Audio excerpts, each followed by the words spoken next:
If a woman has martial arts training, she has combat training, then I think she could be just as effective in a fight, Maybe, correct. or definitely, because if you say maybe there, I feel like now you're operating in bad faith. No, okay, I'll retract that. If there was no tools at all, you would be correct. Welcome back, guys, to Man of Odds. This debate is quite a special one because the argument here is just simple as this. One side argues women are stronger than men, and the other side says men are stronger than women. Let's start the video without wasting any time from now. Okay, so your position is that force doctrine, as it exists right now descriptively, is that men have more power over women. Is there a way that that could be equaled out? Say if you have men are physically stronger, bigger, etc., but you have more women. Let's say scenario of one gorilla for 100 ducks kind of scenario here. So this would be one man versus 100 women. Would that equal itself out? It's a logical possibility that you could have such a greater amount of women that it would outweigh the force. But I think that in any sort of society, there's going to be a pretty even distribution of men to women born. But if you were to create a society where there was one dude and 1 million women, lucky guy, by the way, hey?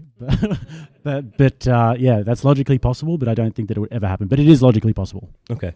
Yeah, so Thomas Hobbes gets into this. So he discusses how you can mitigate force through community, through a agreeance or a coalition in order to enforce your will. Now, it still accepts force doctrine as that means. However, social contract theory.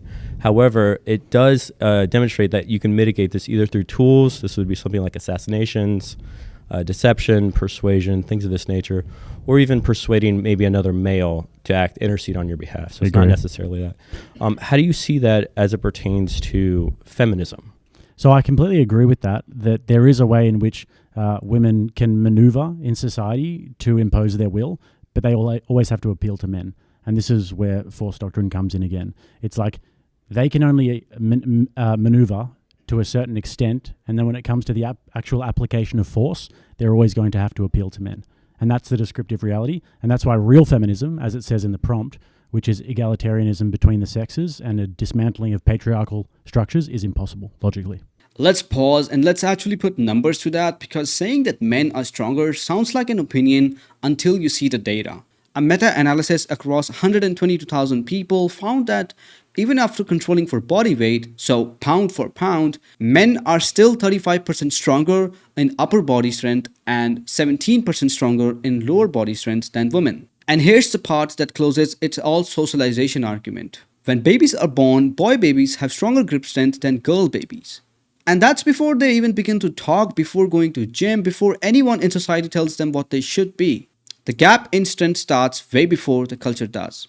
Now let's move on to the second argument. Just don't want to strawman you. Your argument is man bigger, stronger, therefore we decide women are allowed rights. Correct. Okay.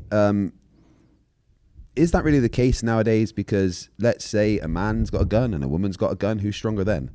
So are you arguing that if there was a force of men, say 100 men with guns and 100 women with guns, you think that that would be an equal playing field? During my time in the military, there were plenty of women in my training with me, and out of the top 10 shooters in my squadron, 7 of them were women.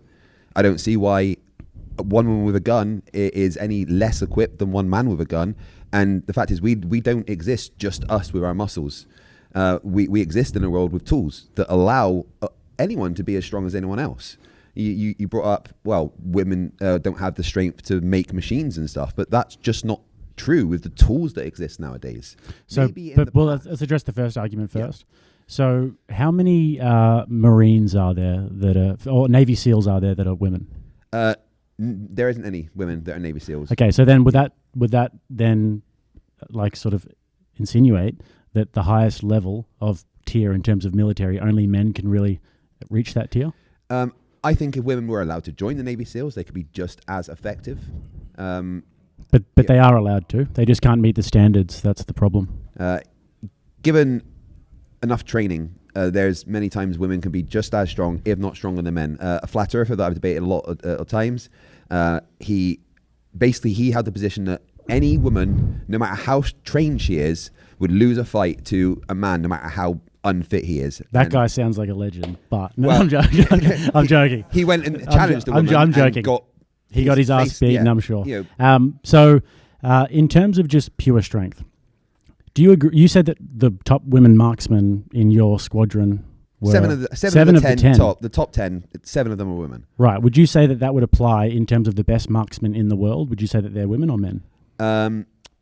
International shooting standards, I think men and women are relatively, professional shooting. I think the dudes take the cake. You ever seen those Igors and the Russians and the Eastern Europeans and stuff? I watched they the take women the shooting cake as well, and they were just as accurate, getting just as high a score as a lot of them. And not that problem that is dude though, from that one with just one eye, he was incredible. Look, problem is, Craig, you can shoot the gun, you can have the gun there, and you can shoot it at a target, but you also have to load the gun. You have to carry the gun on your back. You have to carry it over many, many different miles. And then you have to engage in hand-to-hand combat at times. We still engage in hand-to-hand combat in modern warfare. You'll acknowledge that, yeah, right? Absolutely. And would you say that men have an advantage there? Depending on training. If there's a man and a woman with zero training, the man is generally going to be stronger, easily outdo them. But if a woman has martial arts training, she has combat training, then I think she could be just as effective in a fight. I'm married to a Scottish woman, and I know for a fact that I would not want to fight my wife. Well, I wouldn't want to fight your wife either. But the thing is, I've also done a lot of combat sports in my life. Yeah.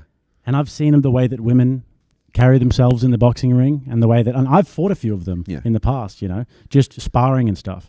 And when you hit them, it's like their head flies back. You've barely touched them, and then they're trying to hit you as hard as possible, and it's so cute. You're just sort of like dancing around. I'm not disagreeing with you. In general, you are right. Men are stronger. It's just the nature of how we are. Men are stronger than women. But I think we live in a world now where the tools exist that women can have just as much physical force as a man. If all those things are removed and we're just left with just our physical bodies, maybe force doctrine, absolutely correct. Or definitely, because if you say maybe there, I feel like now you're operating in bad faith. Okay, no. Okay, I'll retract that. If there was no tools at all, you would be correct. This is actually a really good argument that Craig made, so it deserves a really good answer. At the individual level, one person, one gun standing still, yes, the tool narrows the gap significantly. But modern combat isn't that scenario. It's carrying up to 60 to 80 pounds of gear across weeks of difficult terrain, operating under sustained heat stress, and engaging in hand-to-hand combat when the weapons aren't available. Men also dissipate heat more efficiently under prolonged high-intensity exertion, which matters more the longer the mission runs. The tool's argument works in the narrowest possible slice of warfare. The moment you zoom out and see what combat actually demands physically, the biological gap doesn't disappear, it just disappears until it matters the most. Well, that's about it. And if you enjoyed this video, then like this video and subscribe to this channel for more videos like this. I'll see you in the next one. Till then, take care everyone, and bye-bye.